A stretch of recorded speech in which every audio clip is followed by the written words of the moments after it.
তোমরা সকলে আশা করছি খুব ভালো আছো এবং সুস্থ আছো। আজকে অনেক দিন পর একটা রেসিপি ভিডিও নিয়ে তোমাদের সামনে চলে এলাম।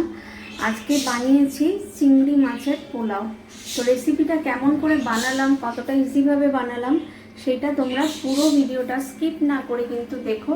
আর যদি ভিডিওটা ভালো লাগে তাহলে একটা লাইক, একটা কমেন্ট এবং একটা শেয়ার করে দিও।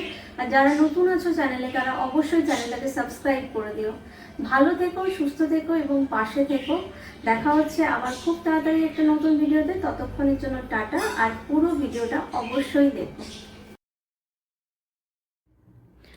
তো তোমরা তো ইন্ট্রোটা দেখে বুঝেই গেছো যে কি বানাচ্ছি আজকে একটা রেসিপি নিয়ে এসেছি, সেটা হচ্ছে চিংড়ি মাছের পোলাও। তো চিংড়ি মাছের পোলাওটা কিভাবে বানালাম সেটা তোমরা পরপর দেখতে থাকো।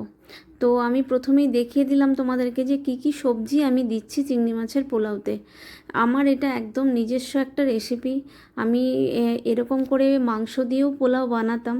এবার এখন যেহেতু মাংস আমরা আর খাই না, বাড়িতে আসেই না, বাবু নেই বলে, তাই জন্য চিংড়ি মাছ দিয়ে এটা আমি বানালাম আজকে। তো আমি যে যে সবজিগুলো দিয়েছি তার মধ্যে আছে মটরশুঁটি, আলু, ফুলকপি, গাজর, এগুলো হচ্ছে সবজির মধ্যে ওখানে দিয়েছি। আর লেগেছে মানে পোলাওটা বানানোর জন্য আর লেগেছে পেঁয়াজ, টমেটো, রসুন, আর হচ্ছে একটুখানি কাঁচা লঙ্কা। আর নামানোর আগে একটুখানি ধনেপাতা ছড়িয়ে দিয়েছি। এই মোটামুটি আমার সবজি লেগেছে, যেগুলো আমি টুকটুক করে সব কেটে নিলাম, দিয়ে এক জায়গায় সব গুছিয়ে দেখো একটা থালার মধ্যে সুন্দর করে সাজিয়ে রেখেছি। আর এই চিংড়ি মাছগুলো ধুয়ে অল্প একটু নুন দিয়ে আমি ওখানে রেখেছি। আর চালটা, বাসমতি চালটা ধুয়ে ওখানে ভেজানো আছে। এইভাবে আগে সব গুছিয়ে নিয়েছি। এবার রেসিপিটা স্টার্ট করছি। রেসিপিটা খুবই ইজি, মানে যে কেউ বানাতে পারবে, এতটা ইজি। প্রথমে তেল গরম করে সাদা তেল দিয়ে কিন্তু পুরোটা বানিয়েছি, আমি একটু ঘি ইউজ করিনি, সাদা তেল দিয়ে বানিয়েছি। প্রথমে সাদা তেল গরম করে তাতে আমি সবজিগুলো ভেজে নিয়েছি, মটরশুঁটিটা ছাড়া, মানে আলু, গাজর আর ফুলকপি, এই তিনটে জিনিসকেই কিন্তু ভালো করে ভেজে নিয়েছি। এবার তোমরা চাইলে কিন্তু এতে বিনস, ক্যাপসিকাম সবই দিতে পারো। আমার কাছে বাড়িতে যা যা সবজি ছিল আমি তাই দিয়েই বানিয়েছি। এমনিতে ক্যাপসিকামটা আমরা খুব একটা পছন্দ করি না, আর বিনস আমার ছিল না, তাই জন্য আমি দিইনি। যেগুলো ছিল সেগুলো দিয়েছি। তোমরা চাইলে কিন্তু এটা কিন্তু মানে ভেজিটেবল বিরিয়ানি হিসাবে এর সাথে পনির দিয়েও বানাতে পারো। আমি পোলাও, আমি চিংড়ি বললাম না, আমার এটা নিজস্ব রেসিপি, আমি নিজের মতো করে নাম দিয়েছি, বাট আমি এতে বিরিয়ানি মশলাও দিয়েছি। তো যে কেউ যে খুশি নাম দিতে পারো, বাট এটা ভেজিটেবল পোলাও হিসাবেও খাওয়া যেতে পারে। মানে এতে যদি খানিকটা পনির দাও, ক্যাপসিকাম দাও, বিনস দাও, তাহলে এটা ভেজিটেবল পোলাও হিসাবেও খাওয়া যেতে পারে। তো সবজিগুলো প্রথমে ভেজে আগে তুলে নিলাম। এবার ওই যে তেলটা কড়াতে ছিল সেই তেলের সাথে আরও কিছুটা সাদা তেল দিয়ে তার মধ্যে আমি ফোড়নে দিলাম একটা স্টার অ্যানিশ, একটুখানি লবঙ্গ আর একটু দারচিনি। এবার কেউ চাইলে ওতে কিন্তু তেজপাতা, শুকনো লঙ্কা ফোড়নও দিতে পারো। আমি একদম আমাদের দুজনের জন্য বানাচ্ছিলাম বলে আমি মানে অত কিছু খাটিনি, মানে আমি তেজপাতা আরে দিইনি, শুকনো লঙ্কা ফোড়নও দিইনি, কারণ কি অনেকটা কাঁচা লঙ্কা দিয়েছিলাম আর হাজব্যান্ড বেশি ঝাল খেতে পারে না বলে আমি শুকনো লঙ্কা ফোড়নও দিইনি। জাস্ট স্টার অ্যানিশ, একটুখানি দারচিনি আর লবঙ্গ ফোড়নে দিয়েছি। দিয়ে এবার ওটা একটুখানি ভাজা ভাজা হয়ে যাবার পরে আমি ওর মধ্যে রসুন কুচি, রসুন খুব অল্প, কারণ খুব বেশি রসুন আমরা খাই না। চাইলে রসুনের ফ্লেভারটা বেশি করে পেতে চাইলে লোকে কিন্তু একটু রসুন বেশি করে দিতে পারো। আমরা একটু রসুন কম দিয়েছি। রসুন, পেঁয়াজ দুটো আর একটা টমেটো, মিডিয়াম সাইজের একটা টমেটো কেটে ওখানে এবার তেলের মধ্যে দিয়ে দিয়েছি। এবার এটাকে ভালো করে মোটামুটি ভাজতে হবে, একদম লাল লাল লাল লাল করে একটু ভাজতে হবে। তারপর এর মধ্যে যাবে গুঁড়ো মশলাগুলো। এবার গুঁড়ো মশলার মধ্যে এমনিতে যে মানে নর্মাল যে গুঁড়ো মশলাগুলো হয়, মানে হলুদ গুঁড়ো, জিরে গুঁড়ো, ধনে গুঁড়ো, এই সমস্তগুলো তো দিয়েইছি। একটু কাশ্মীরি লঙ্কার গুঁড়ো দিয়েছি, আর তার সাথে দিয়েছি মানে শাহি যে বিরিয়ানি মশলাটা হয় সেটা দিয়েছি। তো মানে ওইটা বিরিয়ানি মশলাটা কিন্তু একটা মেন ইনগ্রিডিয়েন্টস, ওটাতে মেন ফ্লেভারটা আসবে। তো সেইটা একটা মেন জিনিস, ওটা দিয়েছি। এই যে এখন গুঁড়ো মশলাগুলো পরপর দিচ্ছি এবং সবার শেষে বিরিয়ানি মশলাটা দিয়েছি এবং ওটা সবথেকে বেশি পরিমাণে দিয়েছি, বাকিগুলো কিন্তু সবই খুব কম কম করে দিয়েছি। আর একটু কাশ্মীরি রেড চিলি পাউডার দিয়েছি, খুব অল্প ছিল আমার কাছে, শেষ হয়ে গেছিলো, যেটুকু ছিল ওটুকুই দিয়ে দিয়েছি কালারের জন্য, অন্য কোনো কারণ নেই কাশ্মীরি লঙ্কা দেবার, ওটা শুধুমাত্র কালারটা যাতে সুন্দর আসে। এই যে এটা দিয়ে দিয়েছি। এভারেস্টে একটা কাশ্মীরি লাল লঙ্কা গুঁড়ো। আর কেউ যদি একটু বেশি ঝাল খেতে চাও তারা লঙ্কা গুঁড়ো এমনিও দিতে পারো, তো আমরা দিইনি কারণ কাঁচা লঙ্কাটা যথেষ্ট পরিমাণেই দেওয়া ছিল এবং খেতে যথেষ্ট মানে স্পাইসি হয়েছে, ঝাল ঝাল হয়েছে। মানে আমার হাজব্যান্ড তো খেতে খেতে বারবার জল খাচ্ছিল, ঝাল হয়েছে।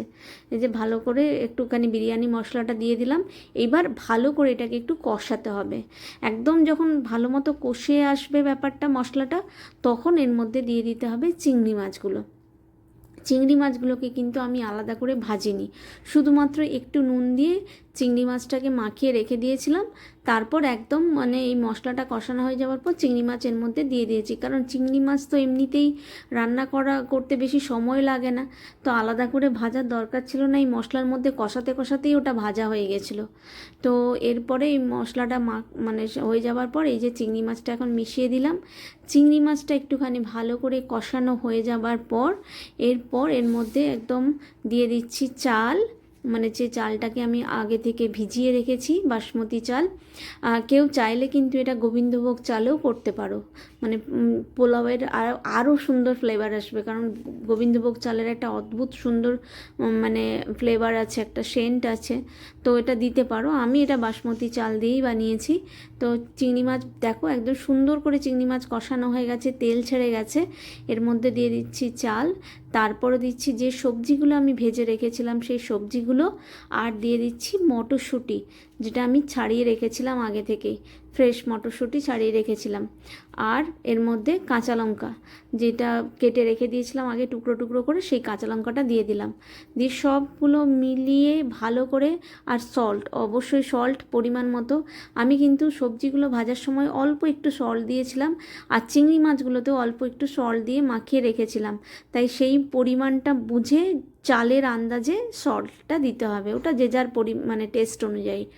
তো সল্ট দিয়ে দিয়েছি, দিয়ে এবার সবগুলোকে ভালো করে কষাতে হবে একটুখানি, ভালো করে মশলাটা মোটামুটি যাতে সব কিছুর মধ্যে কোট হয়ে যায় সেই মতো করে একটুখানি ভালো করে মিশিয়ে, তারপর জল একটু গরম করে, মানে গরম জল দিও, ঠান্ডা জল দিও না, তাহলে টেস্টটা ভালো আসবে না।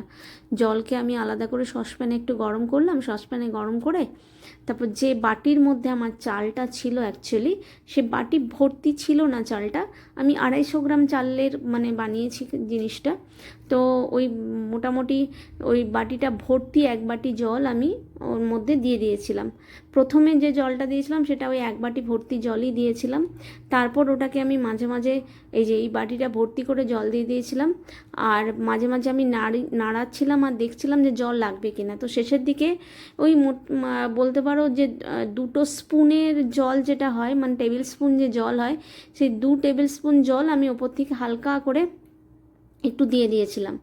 কিন্তু প্রথমের দিকে এই ধরনের জিনিসগুলো যখন আমি চালটাকে একদম ডাইরেক্ট সেদ্ধ করি পোলাওতে, আমি জলটা প্রথমের দিকে একটু কম দেওয়ারই চেষ্টা করি, যাতে পরের দিকে জল বেশি হয়ে যায় আর চালটা সেদ্ধ হয়ে গেল দিয়ে খিচুড়ি হয়ে গেল, সেটা যাতে না হয় আমি জলটা একটু কম দিয়েই সেদ্ধ করি। আর সবার শেষে যে জিনিসগুলো দিয়েছি সেগুলো এখানে দেখাচ্ছি, এটা হচ্ছে গোলাপ জল, কেওড়া জল, ধনে পাতা আর একটা জায়ফল নিয়েছি, যেটাকে আমি গ্রেট করে উপর থেকে দিয়ে দিয়েছি, যেটা আমি তোমাদেরকে দেখাতে ভুলে গেছি, মানে ওই পোর্শনটা আমার ভিডিও করা হয়নি। আমি ওই জায়ফলটাকে গ্রেট করে ওপর থেকে ছড়িয়ে দিয়েছি নামানোর আগে, দিয়ে তারপর একটু গোলাপ জল দিয়েছি, একটু কেওড়া জল দিয়েছি খুব অল্প করে, শুধু হালকা একটা ফ্লেভারের জন্য, একটু ধনে পাতা দিয়েছি, একদম ফ্রেশ ধনে পাতা, একটুখানি মিষ্টি দিয়ে জন্য একটু 1 চামচ মতো একটু চিনি দিয়েছি, দিয়ে ওটাকে বেশ ভালো মতো করে মাখিয়ে দিয়ে পুরোটা ভালো করে মাখিয়ে, মানে গ্যাসটাকে আমি খুব হাই ফ্লেমে একটু করে দিয়ে তারপর আমি গ্যাস বন্ধ করে 10 মিনিট রেখে দিয়েছিলাম। তাতে কি হয় না, ব্যাপারটা ভেতরের পুরো জলটা সোক করে গিয়ে না ওটা একদম ঝরঝরে হয়ে যায় রাইসটা। ওই জন্য আমি যে কোনো এই ধরনের রাইস বানালে প্রথমে ওই হয়ে গেলে আমি গ্যাস বন্ধ করে 10 মিনিট উনুনের মধ্যে রেখে দিই একদম চাপা দিয়ে, তাতে করে একদম সুন্দর ঝরঝরে হয়ে যায় এই রাইসের আইটেমগুলো। তো আমার কিন্তু চিংড়ির পোলাও একদম রেডি, একদম রেডি, সার্ভ করার জন্য পুরোপুরি রেডি হয়ে গেছে। প্রত্যেকে একটু ধনেপাতা ছড়িয়ে দিচ্ছি, দ্যাটস ইট, আর কিচ্ছু দেবার নেই। আর দারুণ খেতে হয়েছিল। আমাদের লাঞ্চ তো আজকে একদম জমে গেছে। সাথে একটুখানি রায়তা বানিয়ে নিয়েছিলাম, যেটা আমি অবশ্যই তোমাদের সাথে শেয়ার করিনি, মানে সবাই জানো রায়তা কীভাবে বানাই, তাই জন্য আর শেয়ার করিনি।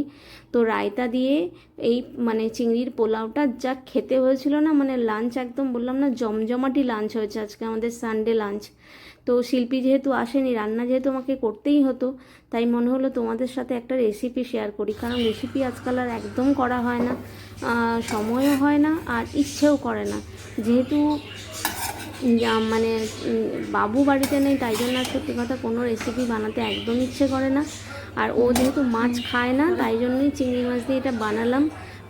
কারণ মানে চিংড়ি মাছ দিয়ে বানালে অতটা মনে হচ্ছে ঠিক আছে, ও তো মাছটা খায় না, নিজেরা খেতে পারলাম। মাংসর আইটেম বা অন্য কিছু আইটেম তো বাড়িতে বানানোও যায় না। যাই হোক, ভালো থেকো, সুস্থ থেকো, দেখা হচ্ছে নতুন ভিডিওতে। টাটা।